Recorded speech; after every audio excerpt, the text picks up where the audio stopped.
بسم الله الرحمن الرحيم. وبالسند المتصل منا إلى الإمام الحمام الحافظ الحجة أمير المؤمنين في الحديث محمد بن إسماعيل بن إبراهيم بن مغيرة بن برديس الجوفي البخاري نفعنا الله بعلومه وفيوزه آمين يا رب العالمين. حدثنا عبد الله بن محمد قال حدثنا أبو عامر العقدي قال حدثنا سليمان بن بلال المديني عن ربيعة بن أبي عبد الرحمن عن يزيد مولى المنبعث عن زيد بن خالد الجهني أن النبي صلى الله عليه وسلم سأله رجل عن اللقطة فقال أعرف وكاءها أو قال وعاءها وعفاسها ثم عرفها سنة ثم استمتع بها فإن جاء ربها فأدها إليه. قال فضالة الإبل فغضب حتى احمرت وجنتاه أو قال احمر وجهه فقال ما لك ولها معها سقاؤها وحذاؤها ترد الماء وترعى الشجرة فذرها حتى يلقاها ربها. قال فضالة الغنم قال لك أو لأخيك أو للذئب. بسم الله الرحمن الرحيم.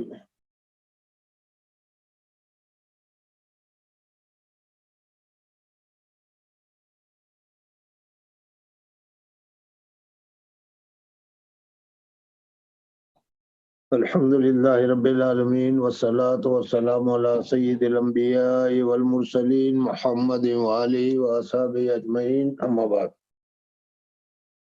باب یہ چل رہا تھا کہ اگر کہیں اصلاح کرنے کی ضرورت ہو تو اصلاح کرنے کے وقت میں یا واعظ کے لیے واعظ کر رہے ہو اور واعظ میں اگر زور سے یا غصے سے کچھ الفاظ کہا جائے تو یہ جائز اور درست ہے. بیکار سوال کیا جائے تو اس بیکار سوال پر بھی کیا ہے اس کو ڈانٹنا ڈپٹنا اس کی اصلاح کرنا جائز اور درست ہے. بہرحال اس مسئلے میں پہلی حدیث جو تمہارے سامنے گزشتہ کل ذکر کی تھی وہ تو تمہارے پوری ہو گئی کہ حضور اکبر صلی اللہ علیہ وسلم کو شکایت کی گئی کہ دو آدمی جن کے متعلق الگ الگ شکایت کی گئی تھی، جس کے متعلق میں نے بتایا تھا کہ حضرت ابی بن کعب رضی اللہ تعالیٰ عنہ کے واقعہ ہے تو وہ فجر کی نماز کا واقعہ ہے، اور عشاء کی نماز کا واقعہ ہے تو وہ حضرت معاذ بن جبل رضی اللہ تعالیٰ عنہ کا واقعہ ہے. تو حضور اکبر صلی اللہ علیہ وسلم نے اماموں کی اصلاح فرمائی اور اس وقت حضور اکبر صلی اللہ علیہ وسلم کو بہت زیادہ جلال آیا، بہت زیادہ ناراضگی ہوئی، اور ناراضگی کی وجہ سے حضور اکبر صلی اللہ علیہ وسلم نے سختی سے لوگوں کو منع کیا کہ امامت کرے تو پھر مقتدیوں کا خیال رکھو، مقتدیوں کا لحاظ رکھو، اس لیے کہ اس میں مجبور معذور وغیرہ لوگ ہوا کرتے ہیں. آج ایک دوسرا واقعہ یہ بیان کیا جا رہا ہے جس میں یہ ہے کہ بیکار کا سوال کیا جائے جس کا کوئی فائدہ نہ ہو تو پھر اس صورت میں اس بیکار کے سوال سے روکنے کے لیے بھی اگر ڈانٹا جائے ڈپٹا جائے تو جائز اور درست ہے. حضور اکبر صلی اللہ علیہ وسلم ایک مرتبہ تشریف فرماتے ایک آدمی آیا اور آ کر اس نے حضور اکبر صلی اللہ علیہ وسلم سے سوال کیا کہ یا رسول اللہ صلی اللہ علیہ وسلم اگر کوئی لقطہ یعنی پڑا ہوا راستے میں کوئی چیز مل جائے تو پھر اس صورت میں اس کو کیا کرنا چاہیے. اور حضور اکبر صلی اللہ علیہ وسلم نے بتایا کہ اگر اس طریقے سے راستے میں کوئی چیز مل جائے یا پڑی ہوئی ملے، کوئی بٹوا مل جائے یا کسی کا کوئی تھیلی مل جائے یا کوئی ایسا پاکٹ مل جائے یا کوئی سوٹ کیس وغیرہ مل جائے تو اس صورت میں وہ تمہیں دیکھنا یہ چاہیے کہ اگر اس طریقے سے کوئی پڑا رہے گا تو وہ محفوظ رہے گا یا کوئی چور اچکا اس کو اٹھا لے جائے گا. اگر اٹھا لے جانے کا خطرہ ہو تو پھر اس صورت میں تمہیں اس کو اٹھا لینا چاہیے، اور اٹھا لینے کے وقت میں یہ نیت کرنی چاہیے کہ اس کے اصل مالک تک میں اس کو پہنچا دوں گا. اور پھر اصل مالک تک پہنچانے کی کیا صورتیں ہوگی اس کا مفصل بیان تو آئے گا کتاب اللقطہ میں جو آگے آئے گا. خلاصہ اس کا یہ ہے کہ جس جگہ سے ملا ہے یا جہاں کے لوگ ہیں وہاں پر ان کو اعلان کرنا چاہیے، اور حالات کے اعتبار سے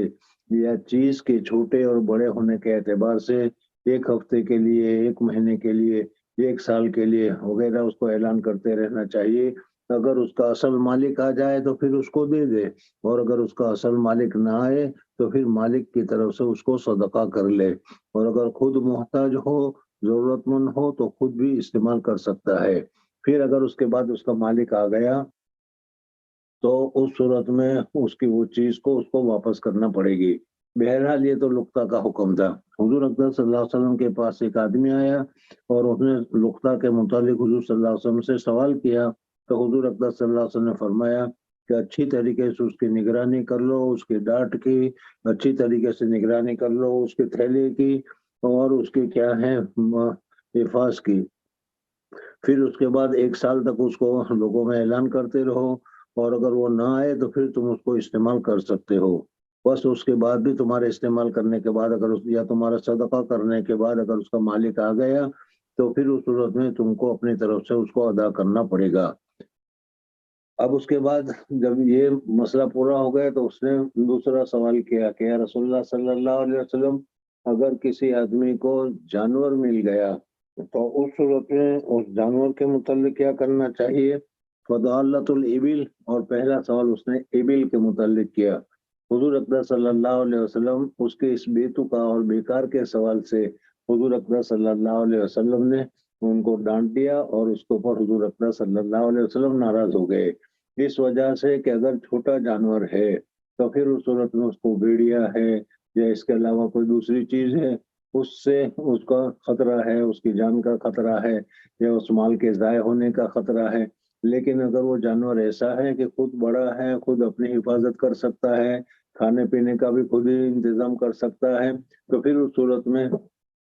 اس کی اٹھانے کی یا اس کو لینے کی ضرورت نہیں ہے. ابھی میں نے شروع میں بتایا تھا کہ نقطہ کے مال کو اس وقت اٹھانا ضروری ہے جب اس کے ضیاع کا خطرہ ہو. بہرحال اس نے یہاں پر بیکار سوال کیا تو حضور اقدس صلی اللہ علیہ وسلم نے ڈانٹ دیا. قال فضالت الابل، بس ناراض ہو گئے حضور اقدس صلی اللہ علیہ وسلم، یہاں تک کہ آپ کے رخسار سرخ ہو گئے. حضور اقدس صلی اللہ علیہ وسلم بہت ہی زیادہ حسین اور بہت ہی زیادہ جمیل تھے، اور حسین اور جمیل آدمی جو ہوتا ہے اس میں اگر وہ خوش ہو جائے تو خوش ہونے کے وقت میں اس کے چہرے پر ایک قسم کی نورانیت اور ایک قسم کی کیا ہے خوبصورتی آ جاتی ہے، اور اگر وہ ناراض ہو جائے تو اس کے چہرے پر ایک قسم کی سرخی جو غصے کی وجہ سے خون میں کیا ہے بلڈ پریشر بڑھ جاتا ہے، جس کی وجہ سے چہرے کے اوپر خون کی آمد زیادہ ہو جاتی ہے اور اس صورت میں چہرہ سرخ ہو جاتا ہے. تو اس وجہ سے حضور اقدس صلی اللہ علیہ وسلم جب ناراض ہوئے تو ناراض ہونے کی وجہ سے احمرت وجنتا ہو یا کالا احمر وجہ، حضور اقدس صلی اللہ علیہ وسلم کا چہرہ مبارک سرخ ہو گیا، یا یہ کہا کہ حضور اقدس صلی اللہ علیہ وسلم کے رخسار مبارک سرخ ہو گئے. تو پھر اس کے بعد حضور اقدس صلی اللہ علیہ وسلم نے فرمایا کہ وہ گم شدہ اونٹ کو لینے کی کیا ضرورت ہے؟ مالک لہا ماہا سقاؤہا، اونٹ کے متعلق مشہور ہے کہ ایک مرتبہ وہ پانی پی لیتا ہے تو اس کو روزانہ یا کیا ہے ہر گھنٹے 2 گھنٹے کے بعد پانی پینے کی ضرورت پیش نہیں آتی، بلکہ جب وہ پانی کو محفوظ کر لیتا ہے اس کی وجہ سے 1 ہفتے تک بھی پانی نہ پیے تو اس صورت میں یہ زندہ رہ سکتا ہے اور اس کو کوئی کسی قسم کی مشقت وغیرہ نہیں ہوگی. بہرحال حج کے موقع پر بھی کیا ہے صحابہ کرام رضوان اللہ تعالیٰ علیہ مجمعین یا کیا ہے حضور اقدس صلی اللہ علیہ وسلم کے زمانے کے جو عرب تھے وہ اپنے اونٹوں کو جہاں پانی ملتا تھا وہ پانی پلا دیتے تھے، اور ایک مرتبہ اس نے جب سیراب ہو کر پانی پی لیا تو پھر ہفتے تک اس کو پانی پلانے کی ضرورت نہیں پیش آتی تھی. تو حضور اقدس صلی اللہ علیہ وسلم نے فرمایا کہ اس کے پاس پانی کا نظام بھی موجود ہے، کھانے کا نظام بھی موجود ہے، اور کوئی اس کو کیا ہے نقصان پہنچائے ایسی کوئی شکل نہیں ہے، اس وجہ سے اس کو لینے کی ضرورت نہیں ہے. آئے گا وہ پانی کے اوپر اور چرے گا وہ درخت سے، فضر ہے تو اس کو چھوڑے رکھو یہاں تک کہ اس کا مالک اس کو تلاش کر لے اور اس کو مل جائے. پھر اس نے تیسرا سوال کیا فضالت الغنم، اگر اسی طریقے سے بکری کا بچہ یا بکری اگر گمشدہ بکری کسی کو مل گئی، پڑی ہوئی بکری کسی کو مل گئی، کالا تو حضور اقدس صلی اللہ علیہ وسلم نے فرمایا کہ لکا او لأخیکا او للذئب، یعنی اس صورت میں اس بکری کو لے لینا چاہیے، اصل مالک تک پہنچانے کی کوشش کرنی چاہیے، اس لیے کہ اگر اس بکری کو اگر تم نہیں لوگے تو پھر اس صورت میں بھیڑیا اس کے اوپر حملہ کرے گا اور وہ مار ڈالے گا تو وہ ضائع ہو جائے گا، یا کوئی دوسرا آدمی اس کو چورا کر لے جائے گا، تو اس وجہ سے اصل مالک تک نہیں پہنچے گا، اس وجہ سے ایسے وقت میں اس کو لے لینا چاہیے. بہرحال مصنف رحمۃ اللہ نے بتایا کہ ضرورت ہو تو اس صورت میں اصلاح کرنے کے وقت میں ضرورت ہو تو اس صورت میں کیا ہے زور سے بولنا یا غصہ کرنا یہ جائز اور درست ہے اور یہ کرنا صحیح ہے. جی حدثنا محمد بن العلاء قال حدثنا ابو اسامة عن بريدة عن ابي بردة عن ابي موسى قال سئل النبي صلى الله عليه وسلم عن أشياء كرهها فلما ابو موسیٰ تمہارا چچا ہوتا ہے یا پھوپھا ہوتا ہے، کیا رشتہ داری ہے؟ عن أبي موسى رضي الله تعالى عنه قال اچھا سئل النبي صحابی ہے ٹھیک ہے.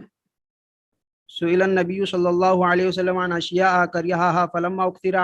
عليه فغضب ثم قال للناس سألوني عما شئتم فقال رجل من أبي قال أبوك حذافة فقال آخر فقال کہاں ہے؟ فقام آخر فقال من أبي يا رسول الله قال أبوك سالم. قال اور قام آپ کے نزدیک دونوں ایک ہی ہے جی. مولا شیبة فلما رأى عمر ما في وجهه قال يا رسول الله إن نتوب إلى الله عز وجل. یا رسول اللہ کی بات کچھ نہیں صلی اللہ علیہ وسلم إن نتوب إلى الله عز وجل. اتنے دن ہو گئے پھر بھی ابھی تک پتہ ہی نہیں چلتا تم لوگوں کو جی.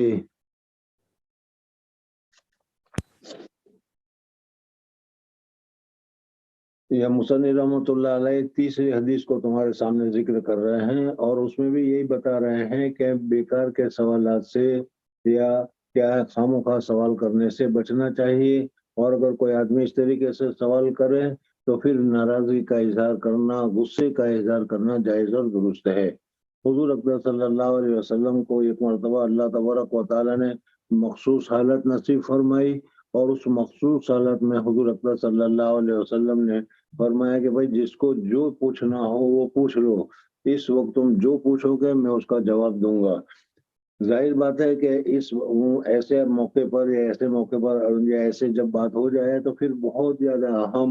اور قابل توجہ سوالات ہو، انہی سوالات کو پوچھنا چاہیے اور انہی سوالات کے جوابات کو معلوم کرنا چاہیے. صحابہ کرام رضوان اللہ تعالیٰ علیہ مجمعین نے جب حضور اکرم صلی اللہ علیہ وسلم نے یہ ارشاد فرمایا تو وہ یہ سمجھے کہ عام اجازت ہو گئی، لہذا جو چاہے پوچھو، ہر ایک اپنی اپنی ضرورت کا، ہر ایک اپنی اپنی بات کا سوال حضور اکرم صلی اللہ علیہ وسلم سے کرنے لگا. ظاہر بات ہے کہ بیکار سوالات یا ایسے سوالات کے جس کی اہمیت نہ ہو، اس قسم کے سوالات سوال کرنا صرف سوال پوچھنے کے لیے یہ تو مناسب نہیں ہے. اس وجہ سے حضور اکرم صلی اللہ علیہ وسلم ناراض ہو رہے تھے، لیکن جو لوگ سوال پوچھ رہے تھے اس کا جواب بھی دے رہے تھے. حضرت عمر فاروق رضی اللہ تعالیٰ عنہ بھی اس مجلس میں موجود تھے. حضرت عمر فاروق رضی اللہ تعالیٰ عنہ نے حضور اکرم صلی اللہ علیہ وسلم کی اس پوزیشن کو اور اس مخصوص حالت کو جو اس وقت اللہ تبارک و تعالیٰ کی طرف سے حضور اکرم صلی اللہ علیہ وسلم کو عنایت کی گئی تھی، وہ انہوں نے پہچان لیا. حضور اکرم صلی اللہ علیہ وسلم کے مجاز رسالت کو حضرت عمر فاروق رضی اللہ تعالیٰ عنہ پہچانتے تھے، سمجھتے تھے کہ حضور صلی اللہ علیہ وسلم کیا کہہ رہے ہیں، کیا پوچھنے کے لیے کہہ رہے ہیں، اور یہ لوگ اس کو اپنی ضرورت کی چیزوں میں استعمال کر رہے ہیں، ضرورت کی چیزوں اپنی چیزوں کے متعلق پوچھ رہے ہیں، جس کی وجہ سے حضور اکرم صلی اللہ علیہ وسلم ناراض ہو رہے ہیں. اس وجہ سے حضرت کہیں ایسا نہ ہو کہ حضور اکرم صلی اللہ علیہ وسلم کی ناراضگی کی وجہ سے اللہ تبارک و تعالیٰ ناراض ہو جائے اور اللہ تبارک و تعالیٰ کی طرف سے کوئی گرفت ہو جائے. اس لیے حضرت عمر فاروق رضی اللہ تعالیٰ عنہ ڈر گئے اور ڈرنے کی وجہ سے حضرت عمر فاروق رضی اللہ تعالیٰ عنہ گھٹنے پر کھڑے ہو گئے، اور کھڑے ہونے کے بعد رضیت باللہ ربا وبالاسلام دینا وبمحمد صلی اللہ علیہ وسلم رسول النبی، یہ دعا پڑھتے رہے. اس دعا کے پڑھنے کی وجہ سے حضور اکرم صلی اللہ علیہ وسلم کا غصہ جو تھا وہ بھی کافور ہو گیا اور کیا ہے معاملہ رفع دفع ہو گیا. تو مصنف رحمۃ اللہ تعالیٰ علیہ نے اس حدیث میں بھی بتایا کہ حضور اکرم صلی اللہ علیہ وسلم ناراض ہو رہے تھے بیکار کے سوالات پر، لہذا اگر کوئی آدمی بیکار کے غیر ضروری سوالات کرے تو پھر اس صورت میں اگر اس کے اوپر غصہ ہوا جائے، ناراض ہوا جائے، اصلاح کی جائے تو یہ جائز اور درست ہے.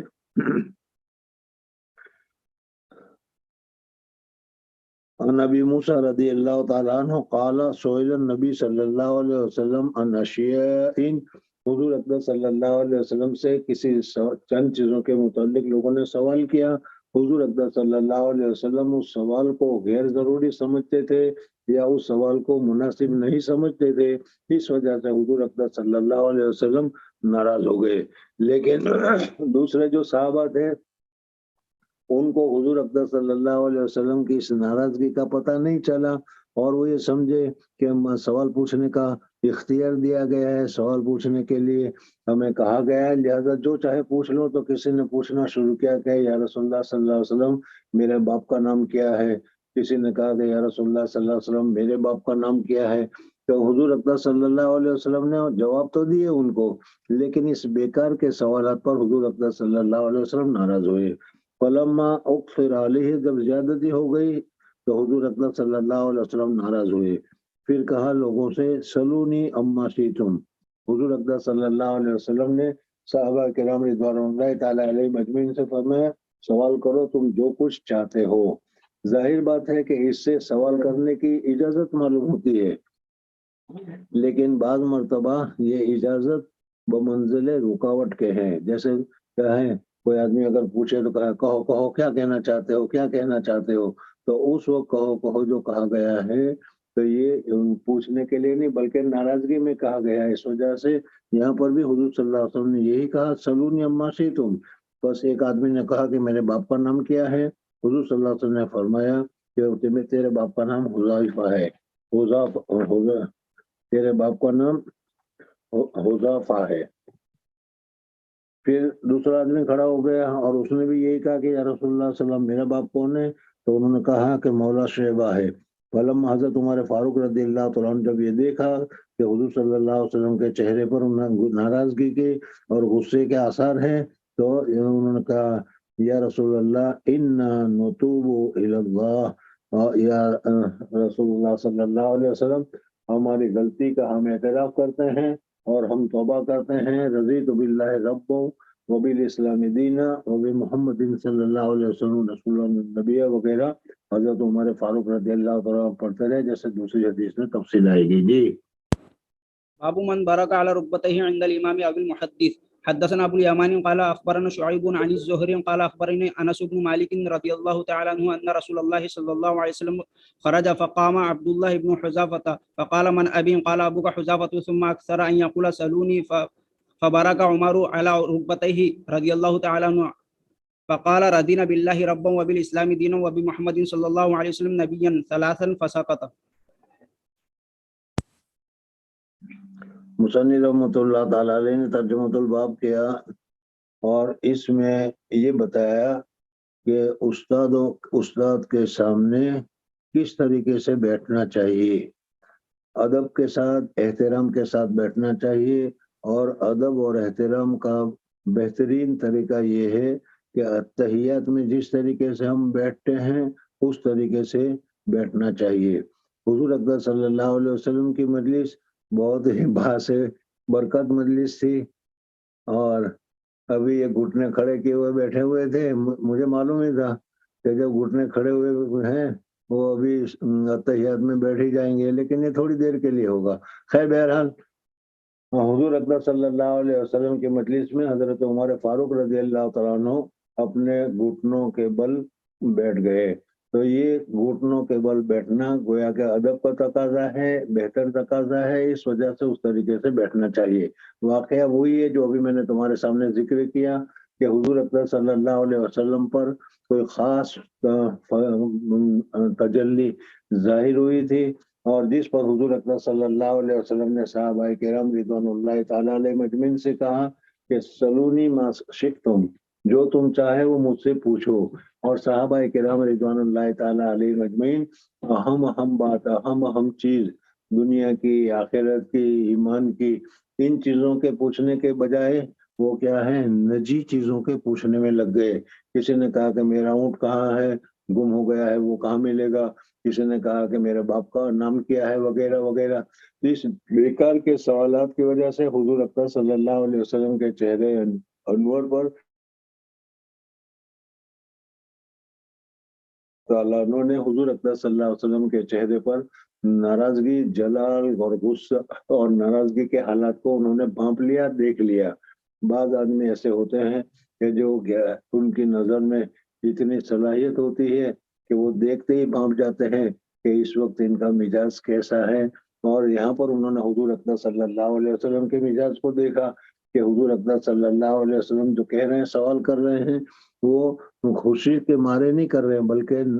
غصے کی حالت میں پوچھ رہے ہیں۔ اس وجہ سے حضور اقدس صلی اللہ علیہ وسلم کے غصے کی حالت کو دور کرنے کے لیے حضرت عمر فاروق رضی اللہ تعالیٰ عنہ دونوں گھٹنوں پر تحیات میں جس طریقے سے بیٹھتے ہیں اس طریقے سے گھٹنوں کو ٹکا کر بیٹھ گئے اور رضیت باللہ ربا وبالاسلام دینا وبمحمد صلی اللہ علیہ وسلم رسول النبی یہ پڑھنے لگے۔ حضور اقدس صلی اللہ علیہ وسلم حضرت عمر فاروق رضی اللہ تعالیٰ عنہ کی اس تواضع کی وجہ سے جو جلال اور جو غصہ تھا وہ غصہ ختم ہو گیا۔ جی باب من عاد الحديث ثلاثا ليفهم فقال النبي صلى الله عليه وسلم ألا وقول الزور فما زال يكررها وقال ابن عمر رضي الله تعالى عنهما قال النبي صلى الله عليه وسلم هل بلغت ثلاثا حدثنا عبدة قال حدثنا عبد الصمد قال حدثنا عبد الله بن المثنى قال حدثنا ثمامة بن عبد الله بن أنس عن أنس رضي الله تعالى عنه عن النبي صلى الله عليه وسلم أنه كان إذا تكلم بكلمة أعادها ثلاثا حتى تفهم عنه وإذا أتى على قوم فسلم عليهم ثلاثا۔ مصنف رحمۃ اللہ تعالیٰ علیہ نے یہاں پر ایک دوسرا مسئلہ یہاں پر یہ ذکر کیا کہ اگر طالب علم کو تم بتا رہے ہو یا کسی جگہ پر تم تقریر کر رہے ہو، کوئی مسئلہ اگر تم سمجھا رہے ہو تو اس صورت میں اس کو سمجھانے میں اگر پہلی مرتبہ ایک مرتبہ سے سمجھ میں نہ آئے تو دوسری مرتبہ سے سمجھ میں نہ آئے تو تیسری مرتبہ سمجھانا چاہیے۔ اصل مقصود جو ہے لوگوں کو فہم تک بات کو پہنچانا ہے۔ اس وجہ سے اگر کوئی بات پہلی مرتبہ سمجھ میں نہ آئے تو دوسری مرتبہ اس کی تکرار کریں، دوسری مرتبہ نہ سمجھ میں آئے تو تیسری مرتبہ تکرار کریں، یہاں تک کہ ان کے دماغ میں وہ بات صحیح طور پر پہنچ جائے۔ تو یہ اس علم کا ایک ادب بھی ہے اور ایک بات بھی ہے کہ لوگوں کو سمجھانے کی ضرورت ہے۔ حضور اقدس صلی اللہ علیہ وسلم کے متعلق حدیث میں آتا ہے کہ حضور اقدس صلی اللہ علیہ وسلم جب مجلس میں شریک ہوتے تھے تو 3 مرتبہ سلام کرتے تھے۔ حضور اقدس صلی اللہ علیہ وسلم جب بات کرتے تھے تو 3 مرتبہ بات کرتے تھے۔ بہرحال اس کا معنی یہ نہیں کہ جب بھی حضور صلی اللہ علیہ وسلم بات کرتے تھے تو 3 مرتبہ بات کرتے تھے، بلکہ کبھی حضور اقدس صلی اللہ علیہ وسلم تشریف لائے، وہاں مجمع زیادہ ہیں تو پھر دانی طرف ایک مرتبہ سامنے السلام علیکم کہا، پھر دانی طرف السلام علیکم کہا، پھر بائیں طرف السلام علیکم کہا تاکہ سب پر سلام ہو جائے۔ تو اس طریقے سے ہوتا تھا۔ یا اسی طریقے سے اگر حضور اقدس صلی اللہ علیہ وسلم بیان فرماتے تھے، بات کرتے تھے اور اگر کوئی آدمی سمجھ میں نہیں آتا تھا تو دوسری مرتبہ میں نے تو تیسری مرتبہ، یا اگر زیادہ آدمی ہوتے تھے تو پھر ایک مرتبہ ادھر، ایک مرتبہ ادھر اور ایک مرتبہ ادھر، اسی بات کو دہراتے تھے تاکہ وہ بات سب جگہ تک پہنچ جائے۔ تو ترجمۃ الباب اس کے ذریعے سے ثابت ہو گیا کہ اگر کوئی آدمی 3 مرتبہ بات کرتا ہے، لیکن یہ 3 مرتبہ بات کرنا لیفہما تاکہ سمجھ میں آ جائے یا بات اتر جائے تو جائز اور درست ہے۔ بعض حضرات فرماتے ہیں کہ استاد نے 1 مرتبہ بتا دیا بس کافی ہے، چاہے پھر کوئی سمجھ میں آئے یا نہ سمجھ میں آئے، جس کو نہ سمجھ میں آئے وہ کیا ہے، ہم بدھو ہے یا وہ کمزور دماغ کا آدمی ہے تو پھر اس کی رعایت کرنے کی ضرورت نہیں ہے، لیکن یہ صحیح نہیں ہے۔ حتی الامکان کوشش کرنی چاہیے کہ تمہاری بات جو ہو وہ لوگوں تک پہنچ جائے، لوگوں کو سمجھ میں بھی آ جائے، اور اس سلسلے میں اگر 1 مرتبہ کہا جائے اور 1 مرتبہ سے سمجھ میں آ جائے تو کافی ہے، 2 مرتبہ دوسری مرتبہ بتانا پڑے تو دوسری مرتبہ بھی بتانا ضروری ہے، حتیٰ کہ جب تک وہ طالب علم یا وہ آدمی جب تک نہ سمجھے وہاں تک اس بات کو سمجھانا جائز اور درست ہے، یہ تکرار کرنا منع نہیں ہے۔ جی حدثنا مسدد قال حدثنا ابو عوانة عن ابي بشر عن يوسف بن ماهك عن عبد الله بن عمرو رضي الله تعالى عنه قال تخلف رسول الله صلى الله عليه وسلم في سفر سافرناه فأدركنا وقد حرقنا صلاة العصر ونحن نتوضأ فجعلنا نمسح على أرجلنا فنادى بأعلى صوته ويل للعقاب من النار مرتين أو ثلاثا۔ حضرت عبداللہ بن عمرو بن العاص رضی اللہ تعالیٰ عنہ کی حدیث ہے، اور یہ حدیث تمہارے سامنے پہلے گزر گئی کہ حضور اقدس صلی اللہ علیہ وسلم 1 مرتبہ سفر میں تھے، عصر کے نماز کا وقت ہو گیا تو جو لوگ وضو کے ساتھ نہیں تھے وہ وضو کرنے کے لیے جلدی سے آگے بڑھ گئے تاکہ ہم وضو کر کے تیار ہو جائیں، حضور اقدس صلی اللہ علیہ وسلم تشریف لائیں اور نماز شروع کریں تو نماز میں ہم شریک ہو۔ اس وجہ سے وہ جلدی جا کر وہ وضو کرنے لگے۔